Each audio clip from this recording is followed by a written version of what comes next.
বিধানসভার কনভেনার বন্ধুগণ,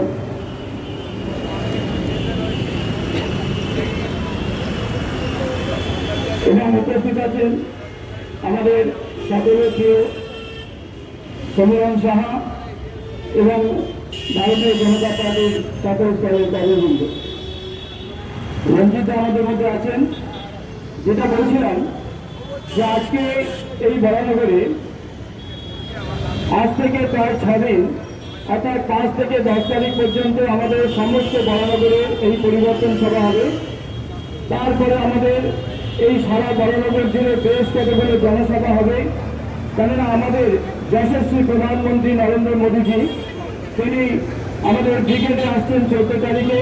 সেই 14 তারিখে সকল বাংলার মানুষকে আমরা আহ্বান জানাবার জন্য শুধু বরানগরে নয় 294টি বিধানসভার ক্ষেত্রেই আমরা এই পাল্টানো দরকার টিএমসি সরকার চাই বিজেপি সরকার, পাল্টানো দরকার মমতা সরকার চাই বিজেপি সরকার, পাল্টানো দরকার দুর্নীতি মমতাকে তাই চাই বিজেপিকে। কেননা বন্ধু, আজকে যেভাবে স্বাধীনতার পরে এই পশ্চিমবঙ্গে 25 বছর কংগ্রেস রাজত্ব করেছে, তারপর দীর্ঘ 34 বছর এখানে সিপিএম রাজত্ব করেছে, তারপর 15 বছর ধরে টিএমসি রাজত্ব চলছে। স্বাধীনতার পর আজকে সমস্ত রাজ্যগুলো স্বাধীনভাবে এবং উন্মুক্তভাবে অর্থনৈতিকভাবে উন্নতি সাধন করেছে। আর যে সময় বাংলা সারা ভারতবর্ষের সবচাইতে অন্যতম রাজ্য ছিল, আজকে সেই বাংলাকে ভিখারিতে পরিণত করেছে এই মমতা ব্যানার্জি। শুধু মমতা ব্যানার্জির পদত্যাগ চাইছি তাই নয়, মমতা ব্যানার্জির পতন চাইছি তা নয়, এ বরানগরে আমরা উপনির্বাচনে যাকে বিধায়িকা করেছিলাম তারও আমরা পদত্যাগ চাইছি, তারও আমরা পতন চাইছি, তারও আমরা বিদায় চাইছি।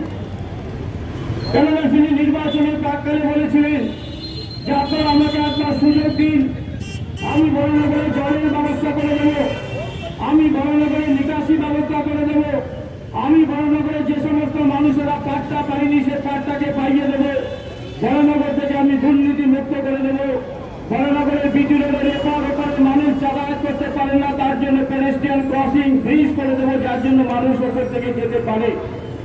আমরা জানি এই বিটি রোডের নিচ থেকে 7 থানা প্রায় 72 ইঞ্চি জলের পাইপ গেছে। কেননা টালা থেকে এই পাইপ এই বরানগর জুড়ে বরানগরের উপর দিয়ে টালায় পৌঁছায়, যা দিয়ে সারা কলকাতা মহানগরের মানুষ জল পায়। অথচ এই বিটি রোড আমাদের উপর দিয়ে গেছে, সেই বিটি রোড থাকা সত্ত্বেও আমরা কিন্তু পানীয় জল পাচ্ছি না। আজও পানীয় জল নেই, নিকাশি ব্যবস্থার কোনো চিহ্ন পর্যন্ত নেই। কেন্দ্রীয় সরকারের টাকায় এখানে 72 ইঞ্চি ড্রেন তৈরি হয়েছে নিকাশের জন্য, সেই 72 ইঞ্চি ড্রেনে 68 ইঞ্চি ময়লা জমে আছে। আজকে পৌরসভাটা পরিষ্কার করছে না। আমরা প্রত্যেকে ট্যাক্স দিই, আমরা প্রপার্টি ট্যাক্স দিয়ে থাকি, উপরন্তু আমরা এখানে জঞ্জাল কর দেই, মিউনিসিপ্যালিটি জল কর বসাবার চিন্তা ভাবনা করছেন। অথচ কি দাঁড়াচ্ছে, সামান্য বৃষ্টি হলে যে অঞ্চলে দাঁড়িয়ে আমরা পথসভা করছি এই সমস্ত অঞ্চল অর্থাৎ বিটি রোড থেকে বিটি রোডের পুরোটা শিবির মোড় থেকে ডালদা পর্যন্ত সম্পূর্ণটা জলের তলায় ডুবে থাকে।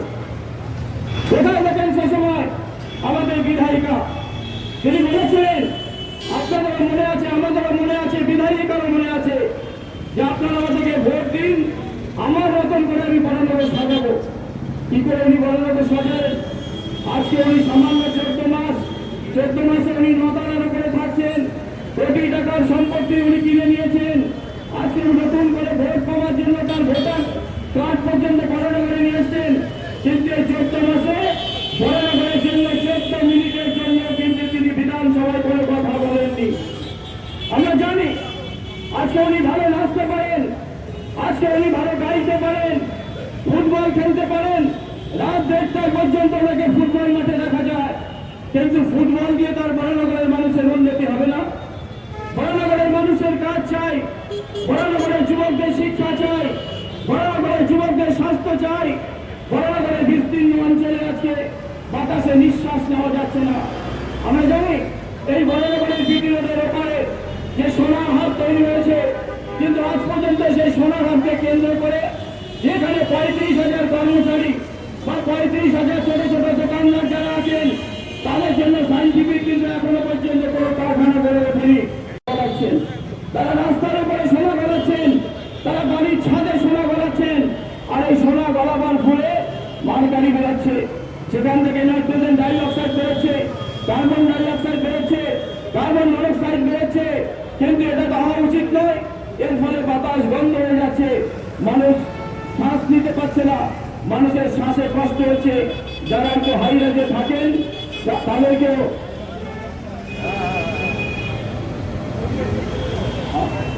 তাদেরকেও আমরা শ্বাস নিতে কষ্ট হচ্ছে। যারা একটু হাই রেঞ্জ বিল্ডিং এ থাকেন তাদের উঠতে কষ্ট হচ্ছে, তাদের শ্বাস নিতে কষ্ট হচ্ছে, বমি ভাব পাচ্ছে। তাই বন্ধু বলতে চাই, আজকের এই বিধায়িকার পরিবর্তন চাই। এই বিধায়িকাকে পরিবর্তন করতে হবে, বরানগরের উন্নতি সাধন করতে হবে। বরানগর উন্নতি করবে আজকে সমস্ত জায়গাতে আমরা জানি ভারতীয় জনতা পার্টির আজকে আমাদের কর্মী সংখ্যা বেড়েছে, ভারতীয় জনতা পার্টির প্রতি মানুষের আস্থা বেড়েছে। তাই বরানগরে আজকে অলিতে গলিতে এমন কোনো জায়গা নেই, এমন কোনো বুথ নেই, এমন কোনো মহল্লা নেই, এমন কোনো গলি নেই যেখানে বিজেপি নেই। আমরা 21 নির্বাচনে জয়লাভ করতে পারতাম, কিন্তু কিছু রাজনৈতিক অপকতা এবং রাজনৈতিক কৌশল কারণে আমরা হয়তো পিছিয়ে পড়েছি, কিন্তু আমরা বেশি পিছিয়ে নেই। এসআইআর হয়েছে, প্রচুর মানুষের নাম কাটা গেছে, ভোটার লিস্ট সংশোধিত হয়েছে। এবারের নির্বাচন, এবারের 26-এ নির্বাচন মমতা ব্যানার্জির পদত্যাগ, এবারে 26-এ নির্বাচন টিএমসির বিসর্জন, তার সাথে সাথে বরানগরে মুক্ত হবে। বরানগরে প্রথমবারের জন্য আমাদের বিধায়ক আমরা পাবো এবং পশ্চিমবঙ্গে বিজেপি সরকার তৈরি হবে।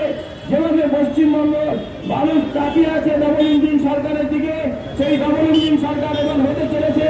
আপনারা নির্ভয়ে থাকুন, নির্ভয়ে আপনারা ভোট দেবেন, নির্ভয়ে আপনারা ভারতীয় জনতা পার্টির সঙ্গে ভারতীয় জনতা পার্টিকে আপনারা আশীর্বাদ করবেন, এই আশা রেখে আগামীতে অনেক পথসভা আপনাদের সঙ্গে কথা হবে। আমাদের মিটিং মিছিল শুরু হয়ে গেছে, আমাদের পদযাত্রা শুরু হয়েছে, আমাদের মেয়েদের আলাদা পদযাত্রা হবে, বিভিন্ন ইন্টেলেকচুয়াল লোকজনদের নিয়ে ইতিমধ্যে কথাবার্তা শুরু হয়েছে। বরানগরে বিজেপি আছে, অলিতে গলিতে আছে, কোনো চিন্তা নেই, শান্ত থাকুন। এবং নিশ্চিতভাবে টিএমসি পরাজিত হচ্ছে। বন্দে মাতরম, ভারত মাতার জয় হোক।